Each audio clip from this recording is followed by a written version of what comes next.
मीरपुर नाम के शहर में तेजस अपनी पत्नी नीरू के साथ रहता था। पति पत्नी दोनों ही नौकरी करते थे। एक दिन तेजस गांव अपनी माँ के पास फोन करता है। हेलो, प्रणाम माँ। जीते रहो माँ। तुम दादी बनने वाली हो हैं? अरे वाह, ठीक है बेटा, मैं कल ही आती हूँ। जब माँ जी शहर पहुंची तो बेटे बहू ने बहुत अच्छे से स्वागत किया। लीजिए माँ जी, चाय। अरे गर्मा गर्म पकोड़े ले आओ माँ के लिए।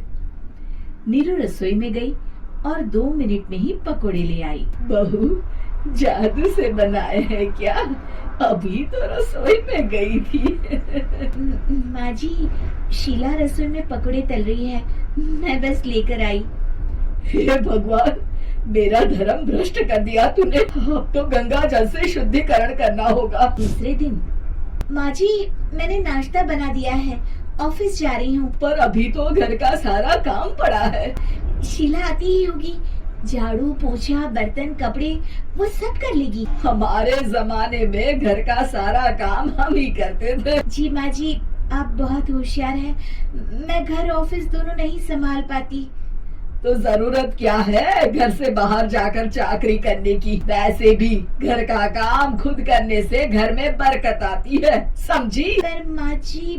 पर वर कुछ नहीं, इस महीने की पगार मिले फिर ऑफिस बंद है। हाँ। रात को नीरू तेजस से कहती है, सुनिए जी, माँ जी बोल रही थी कि मैं नौकरी छोड़ दूं। वैसे ठीक ही तो है, अभी तुम्हें आराम की जरूरत है। फिर भी आराम कहाँ, शीला को छुड़ाने के लिए बोल रही थी। तो अब 24 घंटे में इतना काम तो कर ही सकती हो। पर जॉब पसंद है मुझे, घर पर मन नहीं लगेगा। अगले दिन जब दोनों ऑफिस के लिए निकल रहे थे, मेरी तो कोई कीमत ही नहीं है इस घर में। माँ जी, आजकल महंगाई बहुत है, रहन सहन भी बदल गया है, दोनों नौकरी करते हैं तभी ठीक रहता है। अच्छा, तू कहना क्या चाहती है? मेरा बेटा तुझे बिठा के खिला नहीं सकता, तू ही इस घर का खर्च चला रही है, हैं? नहीं माँ जी, मेरा वो मतलब नहीं था। मतलब खूब समझती हूँ, ये बाल धूप में सफेद नहीं किए मैंने। हाँ। अब तो ये रोज का काम हो गया था। तेजस भी रोज की झिकझिक से परेशान हो गया था। एक दिन उसने कहा, नीरू, वैसे भी तुम्हें मैटरनिटी लीव मिलने वाली है, तो अभी से एक छुट्टी ले लो। पर क्या, मेरी सैलरी अच्छी खासी है। आखिर नीरू ने रिजाइन कर दिया। जब बच्चा हुआ तो घर में सब बहुत खुश हुए। कुछ दिनों बाद तेजस फाइल देख रहा था। क्या हुआ तेजस, कुछ परेशान लग रहे हो? हाँ, वो हमारी जितनी सेविंग्स थी वो तो हॉस्पिटल में और छठी के फंक्शन में खत्म हो गई है नीरू। और अभी वैसे मंदी चल रही है तो मैं बोल रही थी कल मुन्ना को हेपेटाइटिस का टीका लगवाना है। नीरू, क्या पोस्टपोन नहीं कर सकते? नहीं जी, बिल्कुल नहीं। अब तेजस को समझ में आ रहा था कि उससे गलती हुई है।